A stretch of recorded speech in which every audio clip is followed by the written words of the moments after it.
In today's fast-paced digital world, it has become even more important than ever, to take breaks, to remove yourself from the digital space and exist in the real world.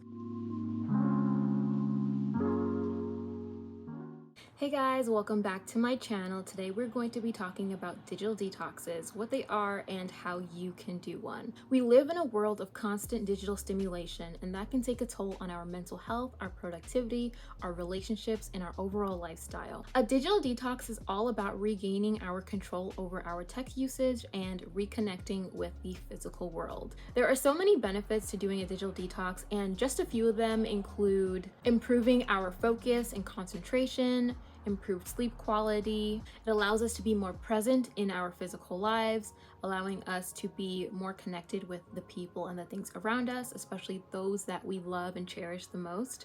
And most of all, it strengthens our relationships by fostering real connections. You can talk to people online, but nothing compares with having a physical in-person conversation. Texting and sending messages back and forth over a server or like through the internet, that's one thing, but to physically be with your friends and your family and just have that sort of community just doesn't compete with being online. So now we're going to talk about how you can plan an effective digital detox. So you want to start off by, obviously you need to know what your goals are. What are you trying to achieve by going on this detox?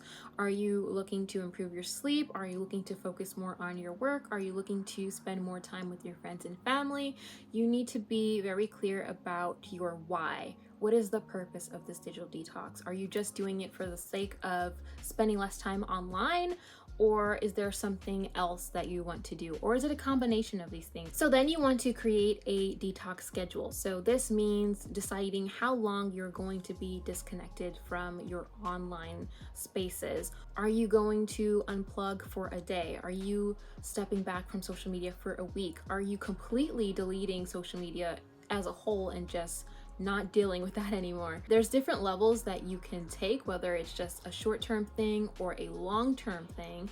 I would recommend starting small, so you can start off with just a day. If you can do longer, but don't immediately just jump to deleting everything. If you're really about that life, go ahead, but I would maybe just log out of your accounts and just take it from there. I don't really post on social media that often. My only platform really is Instagram. I don't really post anywhere else. I'm not on Twitter. I have an account, but I don't post there.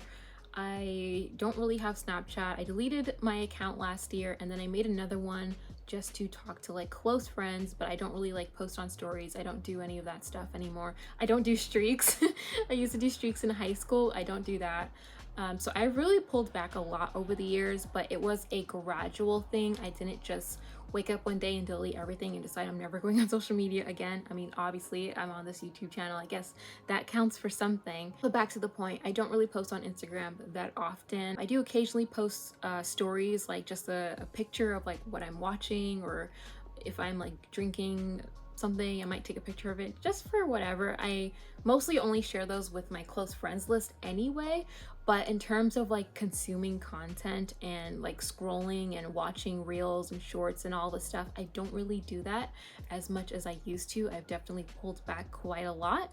And I'm also very intentional about who I follow on social media so that I'm not constantly overwhelmed by, updating feeds and people just constantly sharing and posting stuff.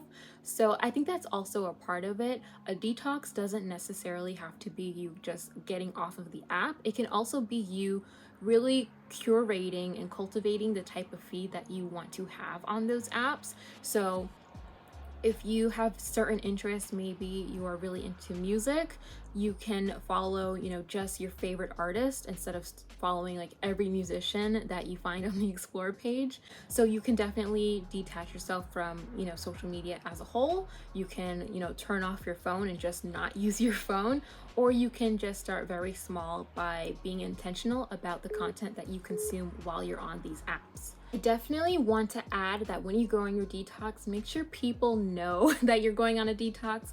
You don't want to just ghost all your friends and family. They can be very concerned about you just suddenly disappearing. I made that mistake one time.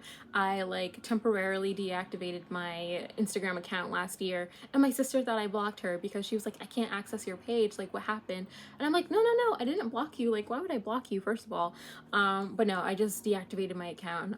I think I did post on my story that I was gonna be like MIA for a little bit. I do that just for like the general public, I guess. No one's really checking for me, but I do make sure that I just put up like a message like, I'm gonna be offline for a while, text me if you need me or whatever. But definitely for your close friends and family, let them know that you may be unreachable or that you may be slower to respond, so that if there is an emergency, you can still be contacted, or if you need some time and some space alone, they can respect that and allow you your personal space. When people go on detoxes and they like try to take time for themselves, it's usually because they're trying to think and have some personal time.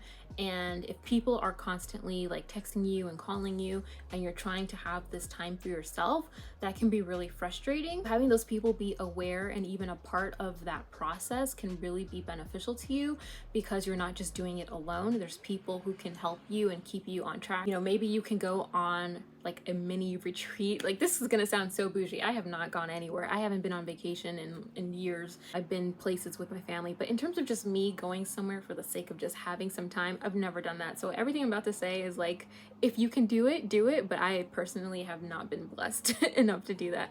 But if you can afford to go somewhere for a weekend just to detach and be by yourself, you know, totally do that. But make sure that people are aware that you're going to do that, and you can go with your friends, with your family, so you can really focus on improving those relationships. The whole point of your detox is to spend more time with your friends and family. How are you going to do that if you're by yourself? So of course it would make sense to include the people closest to you in your plan, so that you can actually work on spending more time with them and being closer to them. This is a side point, but I do want to bring it up. If you can't go on a retreat, babes, it's totally fine, because like I just said, I have not been anywhere. I have not left these four walls of my bedroom. But I really think you should be able to find a place for you to go within your own community, your own neighborhood. A lot of people go to work and then they go home, or if you're like me, you work from home, so you probably never leave your house. And we no longer have places where we go outside of those two places.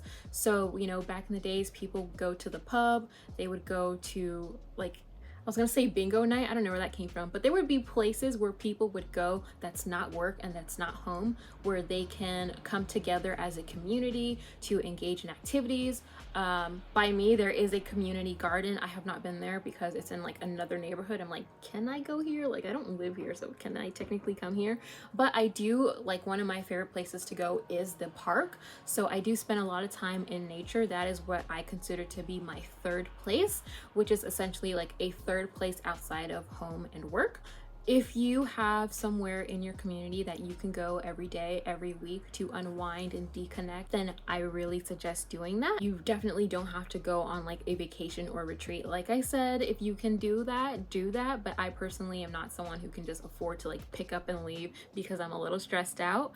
So definitely, if you have a place nearby, or even just like sitting in your backyard or sitting on your front steps, you can do that, but it doesn't have to be like this grand thing. I just wanted to sprinkle that in there because you can really do a lot with just starting small and using what you have available to you.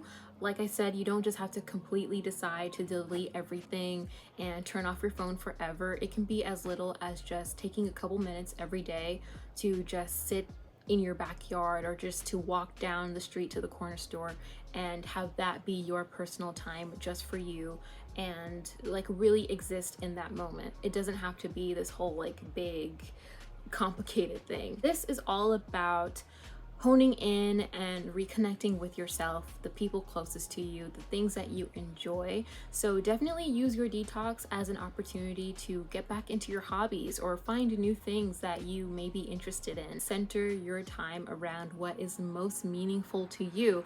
This month we have been talking about gratitude, mindfulness, and self-care. And we are closing up this month's mini-series with the digital detox. So after everything that we talked about, how to practice gratitude, how to be more mindful, how to, have that sort of self-care in the morning and in the evening, I also want to leave with you the idea that you can allow yourself time to step away and just exist in the physical world.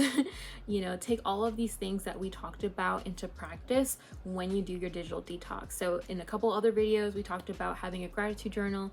We talked about, writing down your goals. We talked about having some sort of evening routine or ritual. All of these things can come into practice when you plan your detox. So not only are you stepping away from social media or, consuming less content or minimizing your screen time, you are also implementing all of these things that we've been talking about in the series. So yes, that is the end of this video. I hope you guys enjoy. Make sure you comment, like, and subscribe, and we'll be back next week with another video. In fact, we will be back next week with a new mini series. Since the month of September is coming to a close, October is going to be a new month, of course. So we're going to have a new mini series. I think we're going to talk about productivity and time management. So if that interests you, again, make sure you comment, like, and subscribe, and I will see you next week. Goodbye.